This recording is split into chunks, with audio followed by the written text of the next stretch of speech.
The rifle was never meant for war. It was civilian hunting piece, a Mosin-Nagant M1891 that had spent 15 years tracking elk in the forests of Karelia. The stock was scratched. The barrel was worn. The sights had been adjusted so many times that the original markings were gone. But on a frozen morning in December 1939, in a snowfield 20 kilometers east of the Kala River, that rifle killed a German reconnaissance officer at 400 meters. Then it killed his radio operator, then his spotter, then 3 more men who tried to retrieve the bodies. By the time the sun set, 6 were dead, and the man holding the rifle, a 34-year-old farmer named Simo Häyhä, had begun a killing streak that would turn him into the most effective sniper in military history. 36 confirmed kills with that one rifle in the first 3 weeks. No scope, no spotter, no formal training. Just a man, a hunting gun, and a war that nobody thought he could survive. This is the story of how an impossible weapon in the hands of an impossible man became the nightmare of an entire army, and how the simplest tools, used with absolute precision, can defeat the most modern force in the world. Simo Häyhä was not a soldier. Not really. He had done his mandatory military service, as all Finnish men did, but he had never seen combat. He was a farmer from the small village of Rotjärvi, near the Soviet border, where he grew potatoes, hunted game, and lived a quiet, unremarkable life. He was short, just over 5 feet tall, with a lean build and calm eyes that never seemed to blink. His neighbors knew him as a good shot.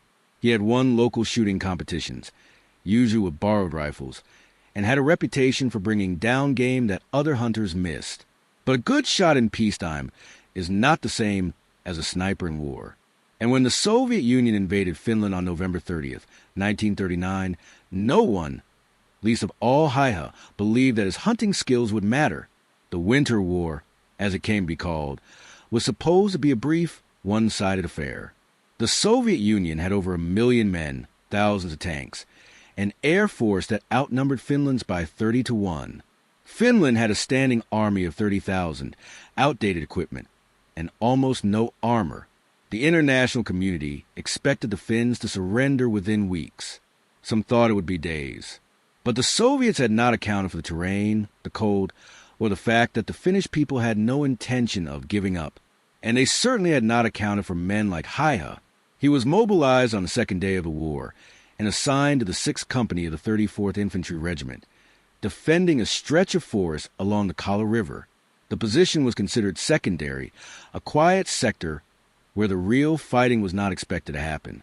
But by mid-December, Soviet forces had begun probing the Finnish lines, sending reconnaissance teams deep into the forest to map defenses, locate artillery, and identify weaknesses. These teams were well equipped. They carried modern rifles, radios, and maps. They wore winter camouflage and moved in coordinated squads. They were professionals. Häyhä was given a rifle when he arrived at the front. It was a standard-issue Mosin-Nagant, the same model he had used for hunting, but military grade, with iron sights and a bolt action that had been smoothed by 1,000 hands. He was also offered a scope. Most snipers used scopes. They extended range, improved accuracy, and gave a tactical advantage in long-distance engagements. But Häyhä refused. He had never used a scope for hunting. He didn't trust them. Scopes could fog in the cold, reflect sunlight, and force the shooter to raise their head higher, creating a larger profile. Häyhä preferred iron sights. They were simple, reliable, and kept his head low. His commanding officer, a lieutenant named Juutalainen, thought this was madness. "You'll be outranged," he said. "You'll be outgunned." Häyhä just nodded. "Maybe," he said, "but I'll see them first." That philosophy, seeing the enemy before they saw him, became the core of Häyhä's method. He did not think like a soldier. He thought like a hunter. And hunting, at its essence, is about patience, observation, and the ability to remain invisible until the moment of the kill. On his first patrol, Häyhä moved through the forest slowly, stopping every few meters to listen, to watch, to let the landscape reveal itself. The other soldiers in his unit moved faster, covering ground, scanning for movement. But Häyhä understood that movement was the enemy. In the snow, in the silence, anything that moved became a target. So he stayed still, He found a position behind a fallen birch tree, covered himself with snow, and waited. 2 hours later, a Soviet reconnaissance squad appeared. 5 men, moving in a staggered line, their rifles slung, their attention focused on the path ahead. They were good. They checked their flanks. They paused to listen, but they did not see Häyhä. He was 20 meters away, perfectly still, his white winter cloak blending into the snow, his breath controlled so that no vapor escaped. He watched them through his iron sights. He calculated range, wind, and the slight downward angle of the shot. Then he fired. The lead scout dropped. The others froze, unsure where the shot had come from. Häyhä worked the bolt, chambered another round, and fired again. Another man down. The remaining 3 scattered, diving behind trees, shouting commands. But they still didn't know where he was. Häyhä shifted slightly, just a few centimeters, enough to clear his line of sight. He fired a 3rd time. A hit. The 2 survivors broke and ran, crashing through the underbrush, abandoning their dead. Häyhä did not pursue. He stayed in position for another hour, watching, waiting to see if more would come. None did. That evening, when he returned to the company position, Lieutenant Juutalainen asked him how many he had killed. 3, Häyhä said. Confirmed. Yes, sir. Juutalainen made a note in his log. 3 kills in one engagement was exceptional, especially for a first-time sniper. But Häyhä showed no excitement, no pride. He cleaned his rifle, ate his ration of dried fish and black bread, and went to sleep in a snow trench as if nothing unusual had happened. Over the next week, Häyhä went out every day, sometimes alone, sometimes with spotter, but more often by himself. He preferred to work alone. A spotter could give away a position with a careless movement, a cough, a shift in weight. Häyhä trusted his own eyes and his own judgment. He developed a routine. He would leave the trench before dawn, move 2 or 3 kilometers into forest, and find a position with a clear view of the likely Soviet approach routes. Then he would wait, sometimes for hours, sometimes all day. He did not move unless he had to. He did not eat. He did not drink. He simply watched.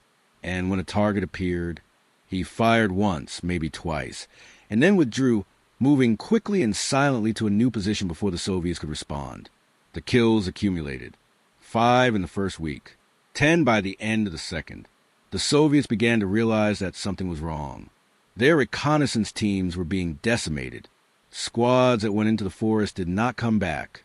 Radio operators stopped transmitting mid-sentence.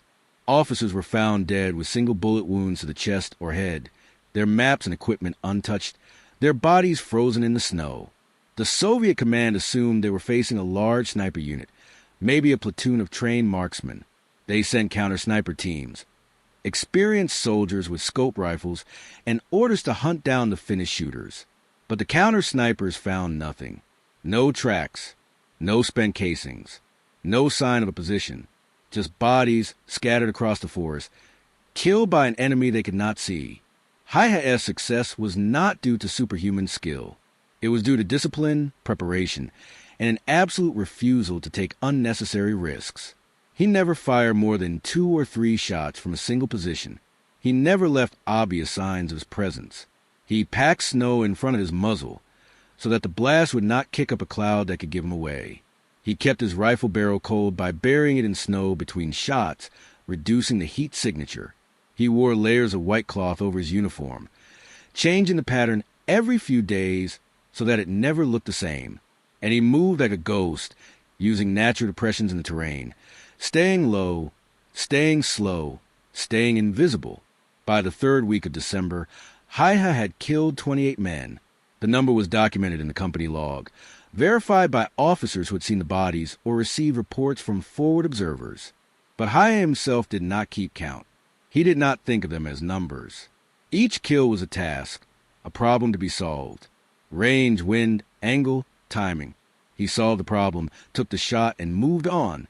There was no emotion, no hesitation, no doubt, just a cold, mechanical process of survival. The Soviets, by now, were desperate.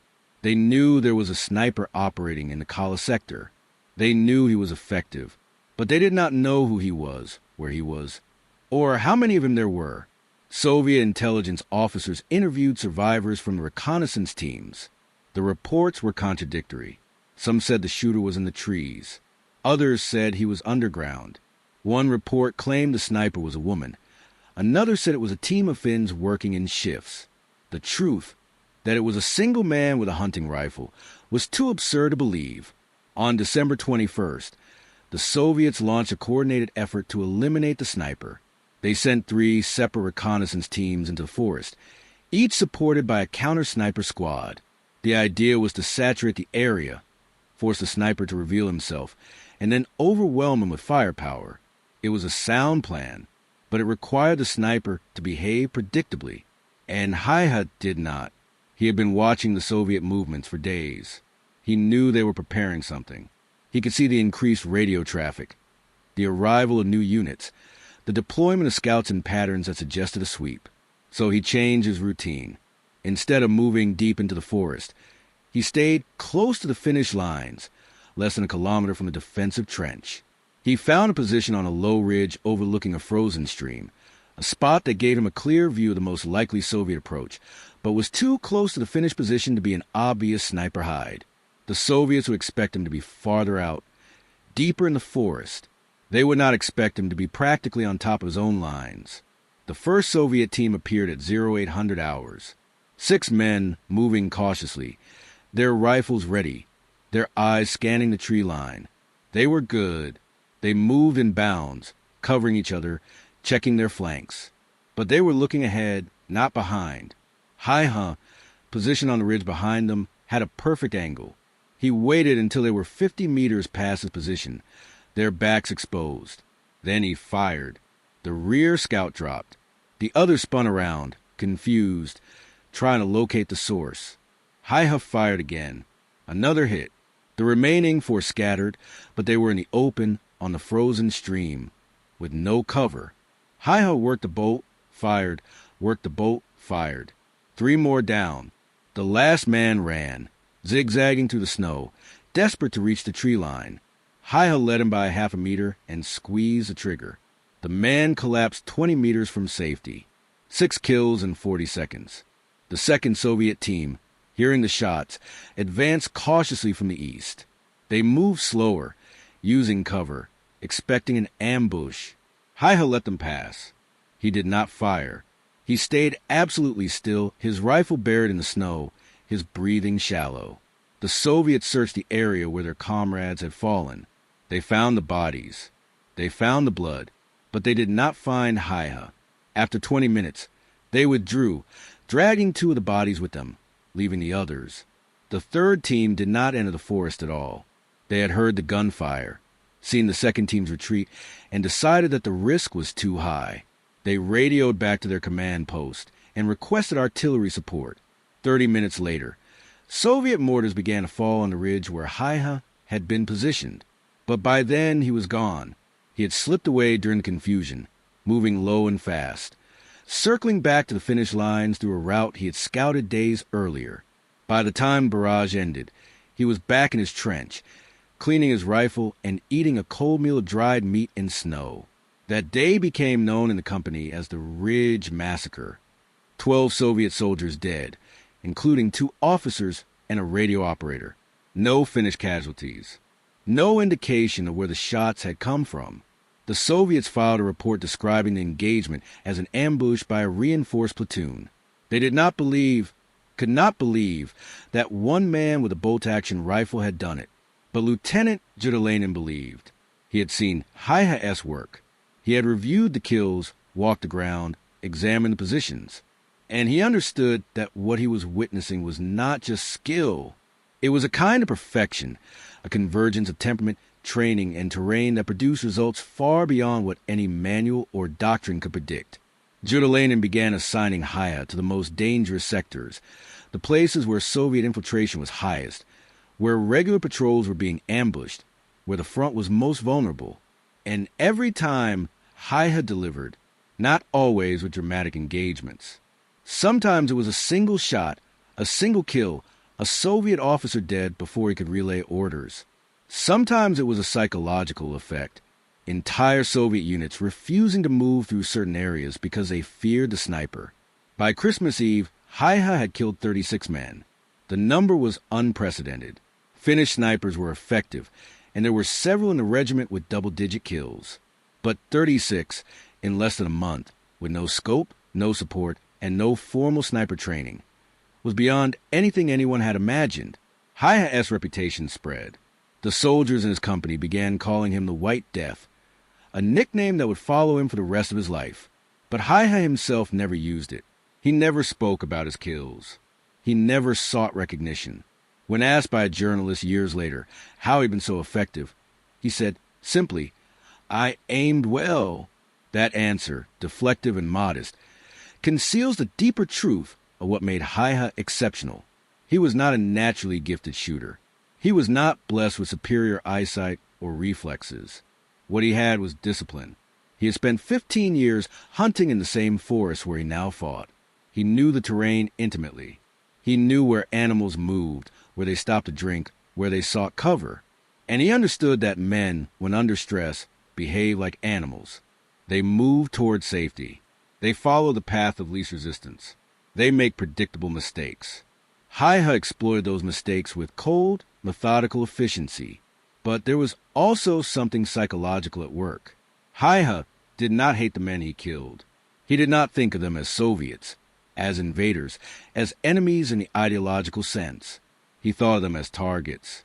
This detachment, this ability to strip away the human element and reduce the act of killing to a purely mechanical task, is rare. Most soldiers struggle with it. They hesitate. They rationalize. They carry the weight of what they have done. Häyhä did not. Or, if he did, he never showed it. His fellow soldiers describe him as calm, even-tempered, almost serene. He slept well. He ate when food was available. He never showed fear, anger, or remorse.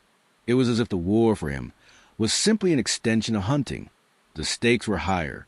The game was more dangerous. But the method was the same. This psychological armor, this ability to function without emotional interference, may have been Häyhä's greatest weapon. It allowed him to operate in conditions that would have broken other men. The cold was brutal. Temperatures dropped to minus 40 degrees Celsius. Exposed skin froze in minutes. Frostbite was common.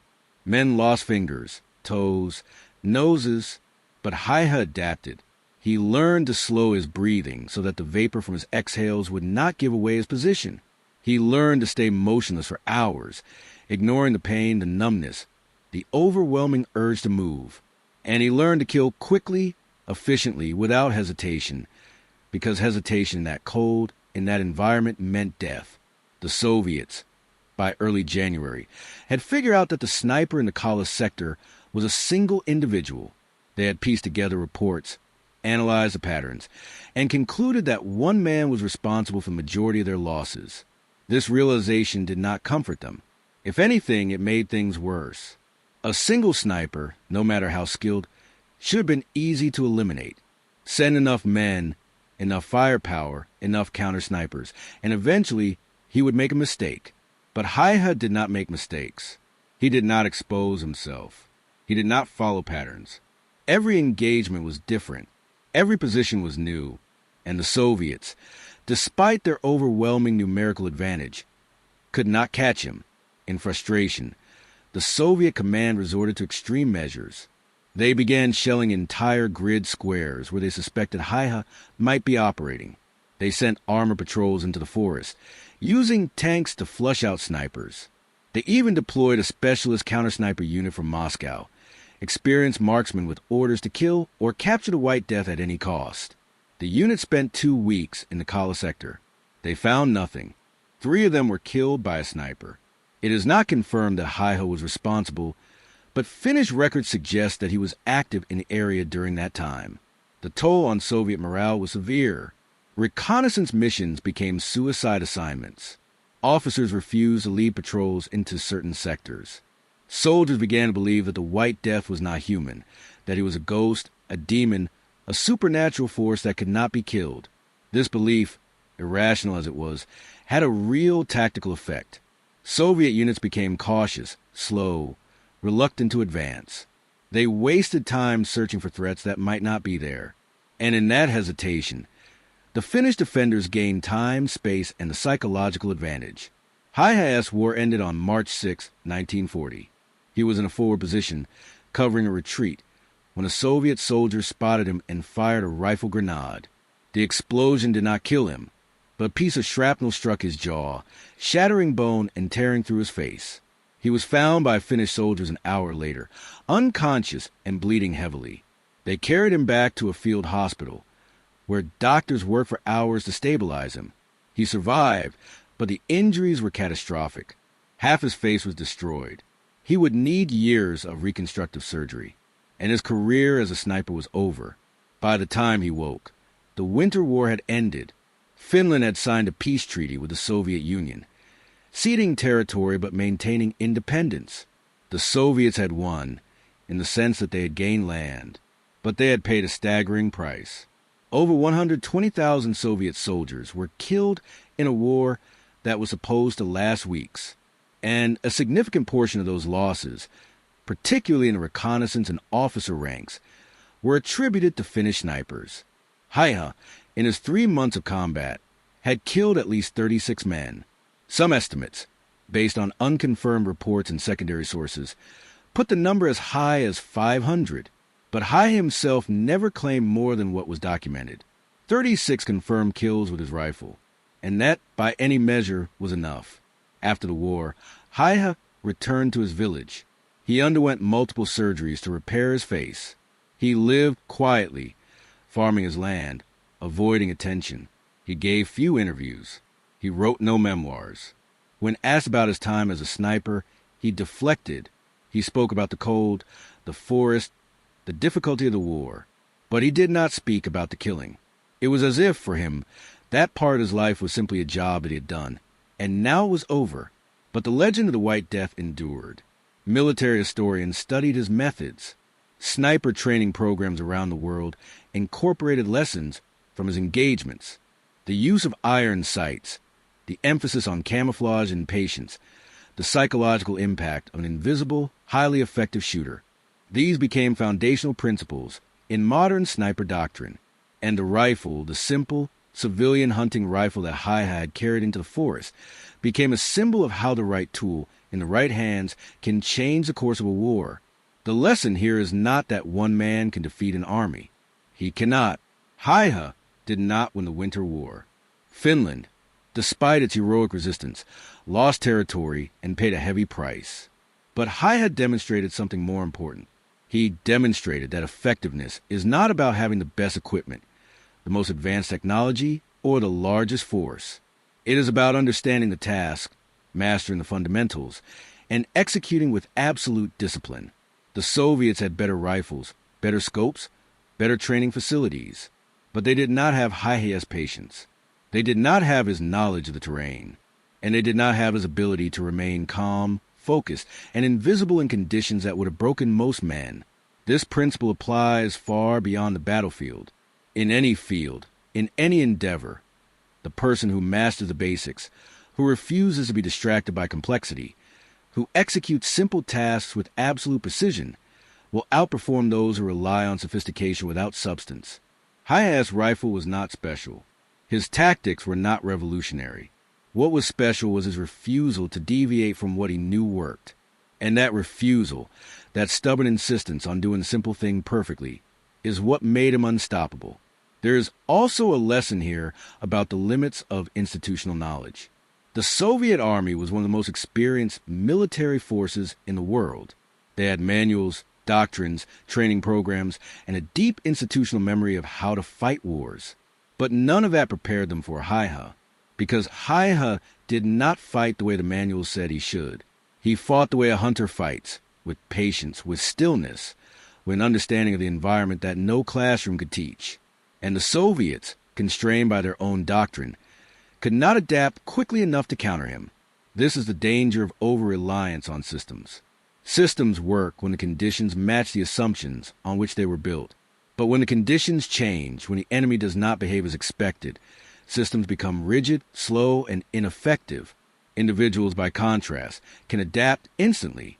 They can see what works, discard what doesn't, and improvise solutions in real time. Häyhä was an individual operating outside the system, and that freedom, that lack of constraint, gave him an advantage that no amount of Soviet firepower could overcome. The story of Simo Häyhä is also a reminder that war, at its core, is personal. It is easy to think of war in terms of divisions, corps, armies, nations. But war is fought by individuals, and the outcome of a battle, even a large battle, can hinge on the actions of a single person in a single moment. Häyhä, alone in the snow, with a hunting rifle and iron sights, changed the tactical reality of an entire sector. He forced the Soviets to divert resources, to alter their plans, to move more cautiously. He bought time for his comrades. And in war, time is often the most valuable resource. But perhaps the most important lesson is about the nature of excellence. Häyhä did not achieve his results through luck, through innate talent, or through superior technology. He achieved them through preparation, through discipline, through a lifetime of practice that had nothing to do with war. He had spent years in the forest, learning to read the wind, to judge distance, to move without sound. And when the war came, those skills, honed in peace, became lethal. This is the essence of mastery. It is not something that can be taught in a classroom or acquired in a few weeks of training.